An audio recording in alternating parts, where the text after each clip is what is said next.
Sa linggo, Bibigay ko kakantahan ko muna kayo to. lahat ng kanta ng ano. Ito eh. Guys, narinig niyan ha? Imbitado tayong lahat sa concert ni Claire. Super friendly talaga itong si Waki, na carried away sa pakikipag-usap. Nakalimutang wala siyang suot na lapel.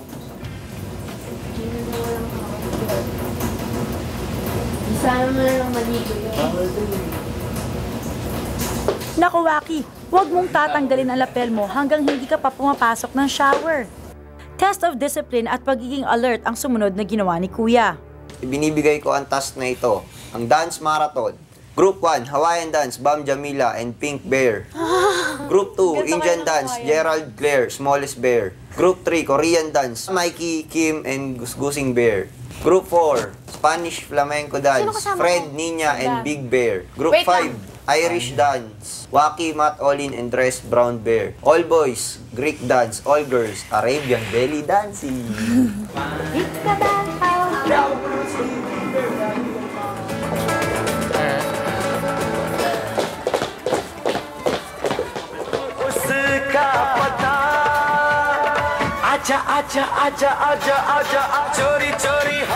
Yan ang Arabian belly dance. Go girls!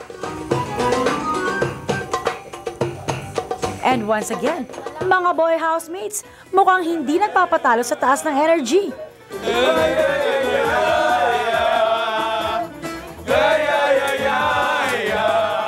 Dahil sa dumadami niyang violations, tinawag ni Kuya si Waki. Ano ang sinasabi ron tungkol sa pagsasalita ng walang lapel mic? Bawal po yun. Bakit mo ginawa? Hindi ko po namalayan siguro. Nang alala ko lang po na nagsalita ng walang lapel. Yung naghanap nga po ng betadine nung galing ako shower. Tsaka basa rin po ako nun, kaya hindi ko na rin po sinuod agad. Madalas ring napapansin ni Kuya ang pagiging presko sa mga girls. Nakasarta mo doon. Kung ano trip niya. Sabi, wala. Hindi totoo yun. Feeling gusto laging yakap ng yakap. Bakit gano'n? Bakit kayo naman? Kayo yun din ah. Ayaw na itong palampasin ni Big Brother, kaya't binigyan siya ng punishment na magtuturo sa kanya how to respect girls. May bago tayong babaeng housemate. Paglabas dito ni Waki, gagawin niyo siyang babae. Okay po. Sige girls, galingan nyo para mas ma-feel ni Waki kung paano maging babae. Mukhang gumaganti kayo, ha? Kembot ka nga. Ganito ha, ganito. Pagka-step mo. Yan, Sarah. Yan. Big Brother! Ninya, hindi mo hawak ng tama sa kamay si Giant. Sino? Ninya, Ninya, May dalawa na lang tayo. hindi mo hawak sa kamay. Yung sa dulo ng kamay. Sa dulo. Oo, sa dulo. Sa dulo. meron na lamang kayong allowed na dalawang violations. Ano daw? Ninya, dahil sa'yo, mas lalong lumiit ang tsansa ninyo Opo, alam ko po. na lumaki ang inyong weekly budget. Opo. Kuya, pwede po ako na lang po mag-sacrifice. Ay, nasa iyo. Bakit? Ako nga, walang iya eh. Dami ko na nagawang mali, hindi pa rin ako nahihiya eh. Oo, ang dami nga mali ni Kuya Bam eh. Hindi naman namin iniisip yun. Di ba Kuya Bam? Oo. Yung Kasi mali mo sa nakikita mga naman, relations, diba? pinapakita ko naman at nakikita naman siguro nyo yung nagtatry tayo bawat isa rito. Pag nagkakamali, tinatama yung pagkakamali. Hindi sineseryoso ng mga housemates ang weekly task nila. Kahit 2 weeks pa lang sila, mukhang 2 weekly tasks ang ipapatalo nila. Concerned na si Big Brother, kaya't ginather niya mga ito for a very important announcement. Narito ang violations ninyo. 23. Waki, ikaw ay nakagawa ng 10 violations. Bam, 23. nakagawa ka ng 11 violations. Fred, nakagawa ka ng 12 violations. Gerald, ikaw ang may pinakamaraming violations. Nakagawa ka ng 26 violations. Nalulungkot ako sa dami ng violations mo. Sorry talaga, kuya. Sorry, sobra. Dahil dito, dinagdagan ni Kuya ang punishment kay Gerald. Hindi ko maaaring magsayaw sa upuan o sa kama. Nafe-feel ni Gerald ang hirap ng kanyang punishment. Hindi dahil nahihirapan siya, pero dahil nakikita niya ang hirap na na-experience ng kasama niya dahil sa kanya. Uy! Sakit na po ng likod ko. Ako naman. Sige, ako naman. Tinawag ni Big Brother si Fred para sa isang bilin. Hindi ko pa nililift ang kanyang punishment. Sige pa. Nakikita kong kayo ang nahihirapan. Hindi pa rin pwedeng tumapak ang paa niya sa sahig. Kamay niya ang gagamitin niya. Habang hawak-hawak ng ibang housemate ang paa niya. Para siyang wheelbarrow. Dahil ayaw maging pabigat sa kanyang housemates, halos ayaw ng kumilos ni Gerald.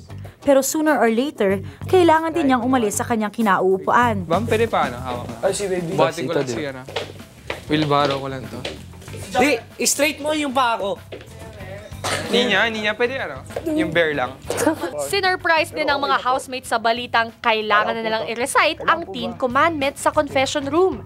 Sino kaya ang papasa sa inyo? 10 Commandments. Me, myself at ako. Mamahalin ko ang sarili ko. Ipapakita ang tunay na ako. Di lang puro gimmick, text at japorms ang iisipin. Di ko tribo markada sa mga loko-loko. Bukas loob ko sa anumang pwedeng matutunan. Uunawain at kikilalanin kung sino sila. Di huhusgahan ang pagkakamali nila nanay at tatay. Bawat tagumpay sa kanila ko iaalay. Heya World, Pinoy ako. Mamahalin ko ang bansang Pilipinas. Sa bawat Pilipino, ako ay hindi magiging manhid. Sa ang lupalop man sa mundo ako mapunta, Pinoy pa rin ako, wala nang iba. Mamahalin ko ang Panginoong Diyos. Sa bahay ni Kuya, ako ay Sasabuhay ko magsisimula. ang 10 Commandments na ito para kay Big Bro at sa mga kabataang tulad ko.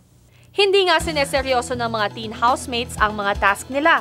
1.5 weeks na ang time na binigay sa kanila. Pero di pa rin nila ma-memorize ang 10 Commandments. Wala na po sa isip ko.